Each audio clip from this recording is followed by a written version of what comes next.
So I have a question that seems to be about decor, but it's not. It's just an example. And I'm hoping I can shift what this little resistance of weirdness is about.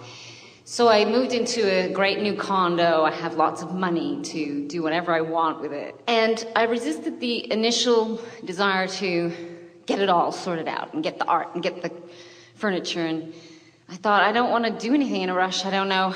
I'm not going to do it for anybody else. I'm just going to take my time. Only to find that I just, couldn't do it.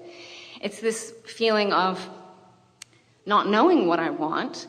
I know that the truth is that I probably do know what I want. It's about preference, and I think there's a part of me who, with the absolute freedom to do whatever I want, is unsure of... Which is true of all of you, whether you know it or not. Yes. The absolute freedom to do whatever you want. Yes. It's just a matter of figuring out what that is. Yes. And actually feeling that it's okay to be okay with what my preference is. I think that perhaps there's some muddying in my energy about what it's supposed to be. Let's talk about this.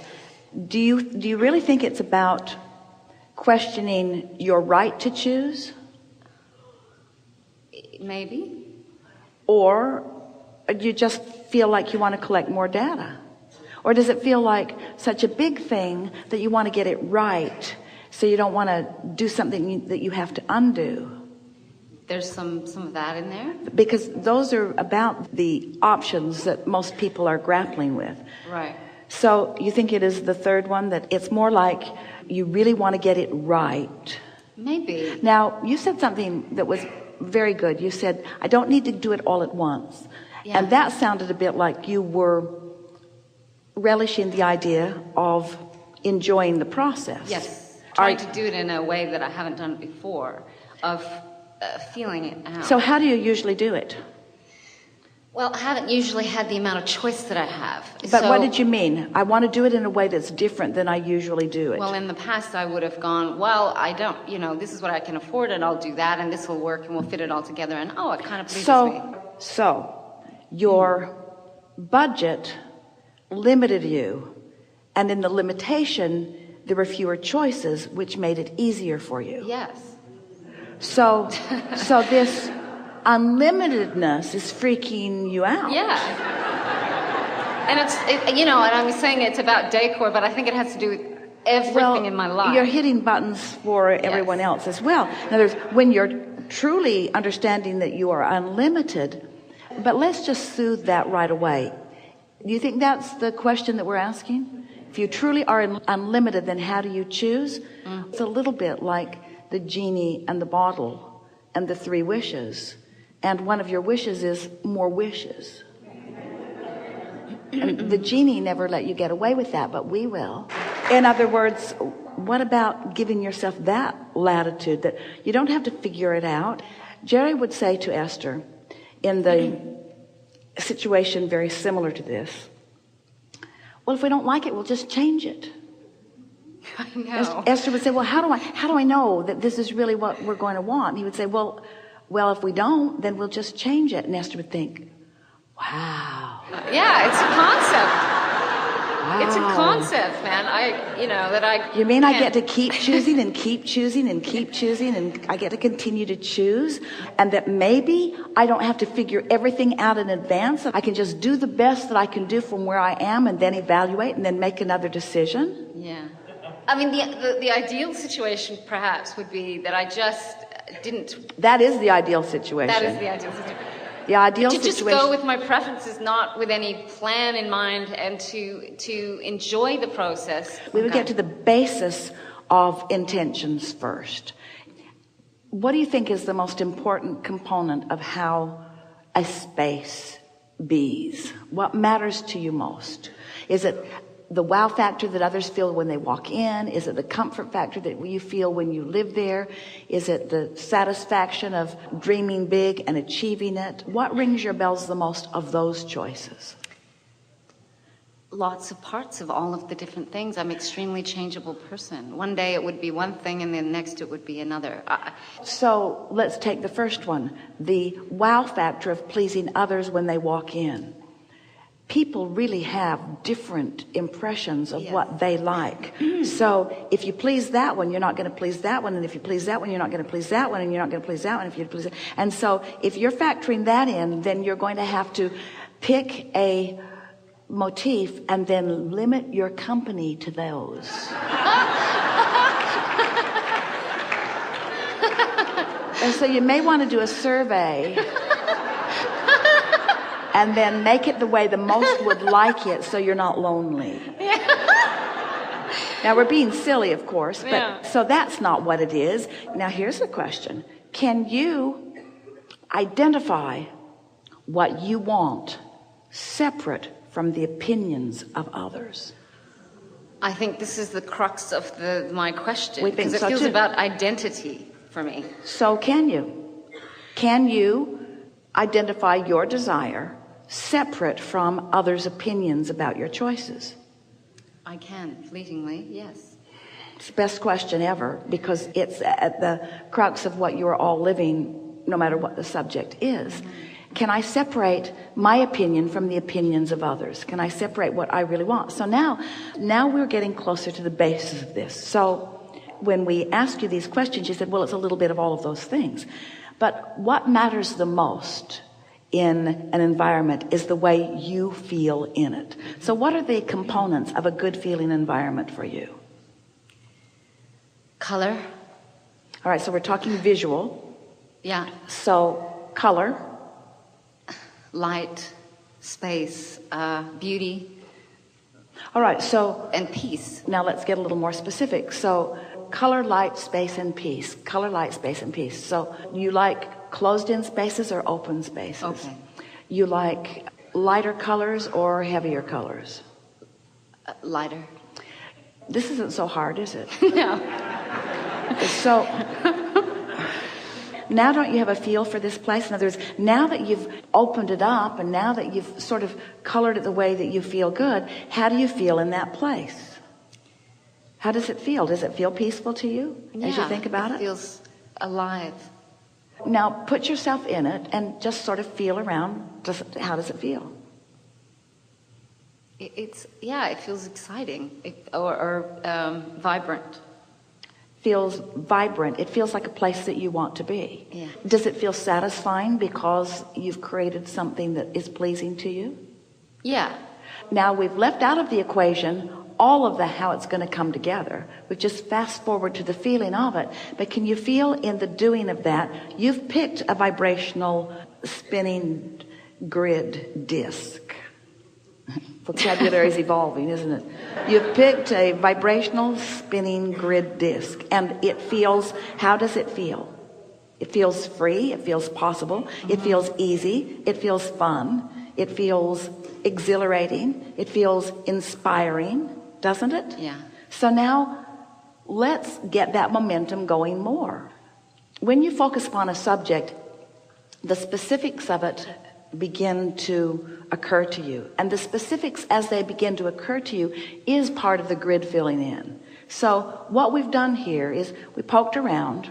You were sort of all over the place in terms of how you felt a little like a struggle, and a little like indecision, and a little like trying to please others, and a little, but eventually without a lot of work you got to that place and established a vibration, and it's a high-flying, good-feeling vibration. So now let's focus there on that space. Can't you all sort of feel it? So let's focus there on that space, and now feeling that way, there's no resistance within you, really. There isn't, which is remarkable in an environment like this. Remarkable in the sense that you're sort of in the spotlight, and yet it all feels pretty easy. So now we want you to have the experience of the grid filling in, because now you're there, it can't not. The momentum has already begun. So now let your mind be the receiver of more specific detail as you fill in that space. It's going to be really fun to watch things come. It's going to be really fun Right. to begin looking, because now I have a clear sense of who I am and what I want and how I want to feel. So now, as I move around and I introduce myself to fabrics and colors and textures and furniture and things, because I have this remarkable plethora of resources that I can flood toward it.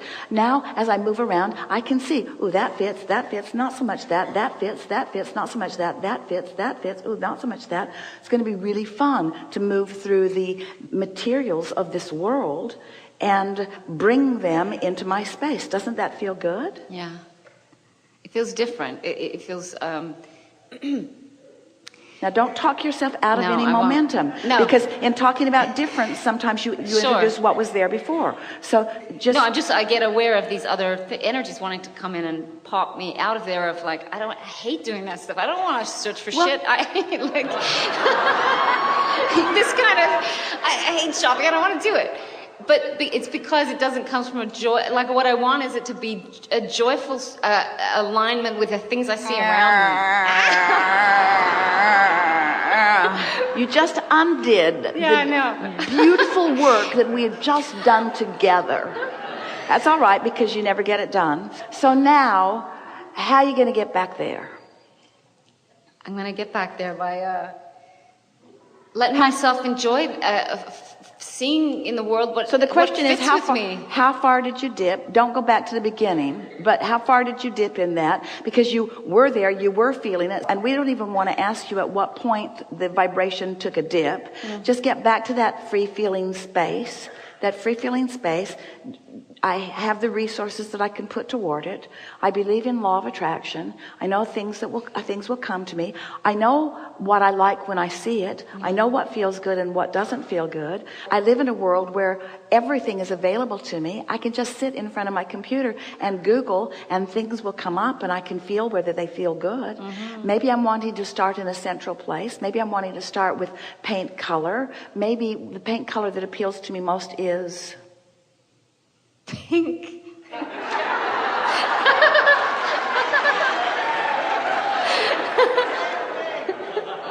Versions of pink. Pink as in nature. Pink as in the sky. Soft, powdery. Roses. Pinks and roses. So, now what? Oh, there's a million ways I can go. I see that I can go That's in any a problem. way I want to. But that's a problem. A million ways is what your problem is. Okay. A million ways is what's got you scattered all over the place. A million ways is what makes you feel confused. A million ways is what makes you not want to shop. A million ways is what makes you feel overwhelmed. You see, you've just got to focus on something that you like and maintain the vibration of that until a next idea with ease comes. Now, it may be that that's as much time as you want to spend, because we had pretty good momentum going, and then you got pretty practical about it. So you might have to do that 4 or 5 or 6 or 7 or 8 or 9 or 10 or 30 or 100 times until you have achieved a steady vibrational alignment with that place. But it doesn't take much of that before something flows into your experience that gives you the ease. Now, something else has shown up here as we've been visiting, and that is, not only do you want this space that feels really good, but you want it to come about more easily. And there's a contradiction within you. It happens within most of you, that you want it to be easy, but you want your opinion to count for something. You want it to be easy, but you don't want it to be someone else's creation. You want it to be easy, but you don't want to introduce somebody else that sort of takes it off in a screwy place. And there's a contradiction. I want to do it, but I don't want to do it. I want to do it, but I'm not sure I can do it. And so that's the vibration that we can feel is most dominant within you, that's keeping you from being able to stay there easily. But we promise you that if you will just go back to what you do know and what feels good, hear those words. If I will go back to what I do know that does feel good, if I will go back to what I do know that does feel good, and I'll just hold myself there for 17 seconds and another 17 seconds and another and another and another. And as you do a little of it today and a little bit tomorrow and a little bit the next day, what will happen is that vibration will become dominant enough that everything that is necessary to get you to where you think you want to be will start flowing into your experience with an ease like nothing that you have ever felt before.